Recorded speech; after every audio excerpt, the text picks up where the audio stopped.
Books online में खुश आमदीद।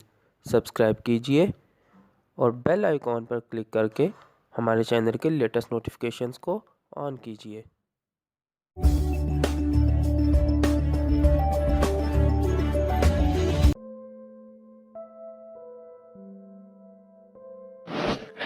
अऊज़ु बिल्लाहि मिनश्शैतानिर्रजीम। बिस्मिल्लाहिर्रहमानिर्रहीम। अस्सलामु अलैकुम सामईन। आज हम कुदरतुल्लाह शहाब की किताब शहाब नामा के 64वें हिस्से का आगाज करेंगे। आज हम इस किताब के जिस चैप्टर को पढ़ेंगे उसका नाम है सदर अयूब और सियासतदान। इस वक्त हम इस किताब का सफ़ा नंबर 593 पर मौजूद हैं। ये शुरू करते हैं। सदर अयूब का अलमिया ये है कि वो सियासतदानों के खिलाफ गरजते बरसते, उन पर लान तान करते और उनके खिलाफ नफरत और हकारत के नारे लगाते। कुर्सी इक़्तिदार पर काबिज हुए, फिर देखते ही देखते लंगर लंगोट कस कर बजाते खुद सियासत के अखाड़े में उतर आए और यहीं पर अवाम, अफवाज और सियासतदानों के दाव पेच ने उन्हें चारों शाने चित मार गिराया और घसीट कर इक़्तिदार के अखाड़े से निकाल बाहर फेंका।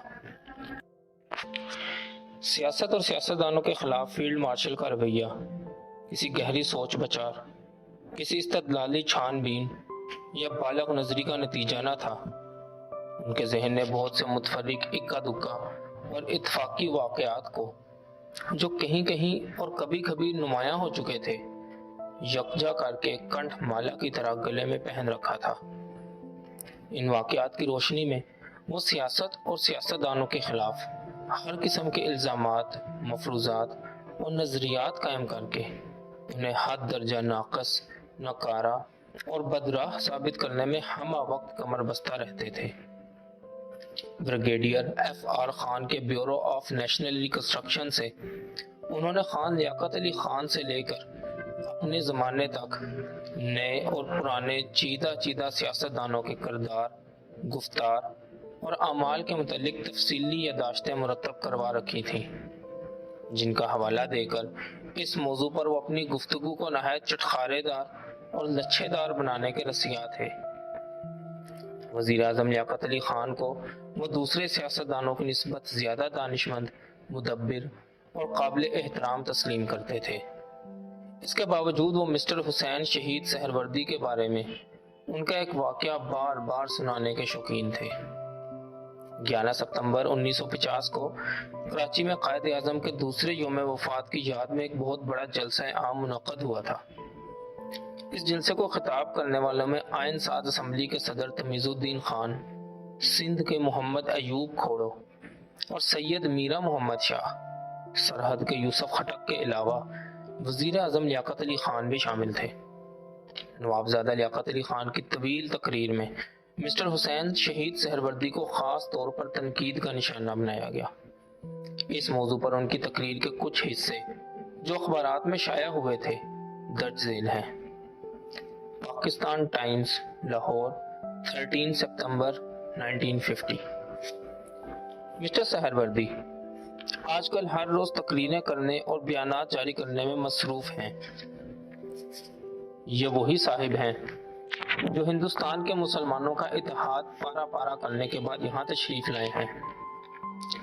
दिसंबर 1947 में जब all India Muslim league council का आखिरी इजलास दिल्ली में मुनक्कद हुआ था, तो उसमें फैसला किया गया था कि इस जमात को इंडिया मुस्लिम लीग और पाकिस्तान मुस्लिम लीग के नाम से दो हिस्सों में बांट दिया जाए।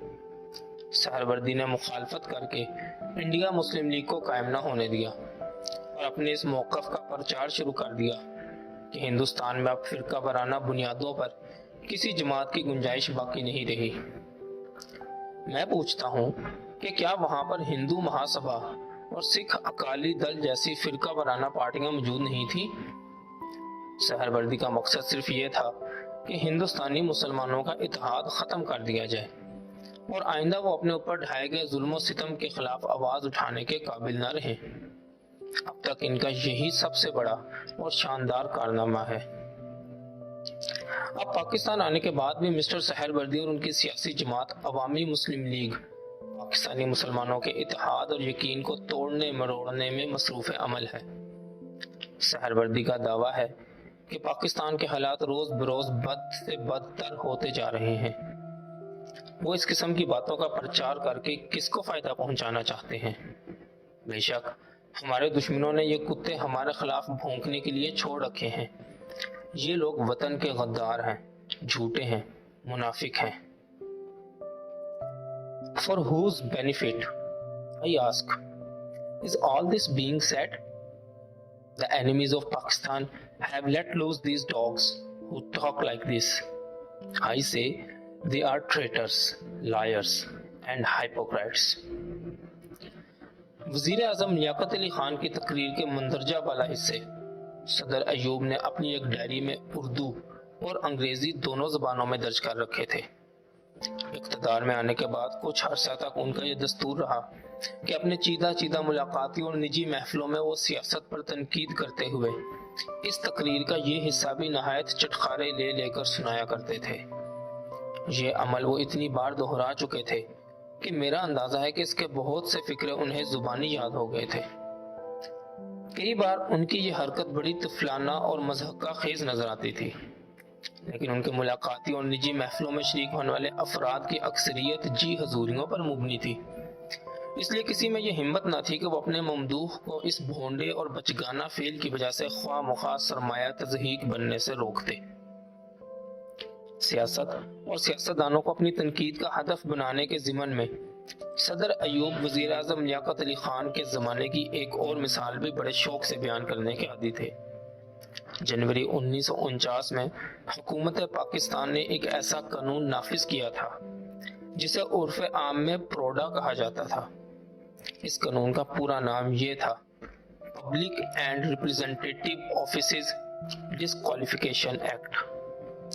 اس قانون کی زد میں مرکزی اور صوبائی حکومتوں کے ایسے وزیر، نائب وزیر اور پارلیمانی سیکرٹری آتے تھے جو جانبداری، اقربا پروری اور دیدہ دانستہ بد انتظامی کے مرتکب ہو رہے ہوں۔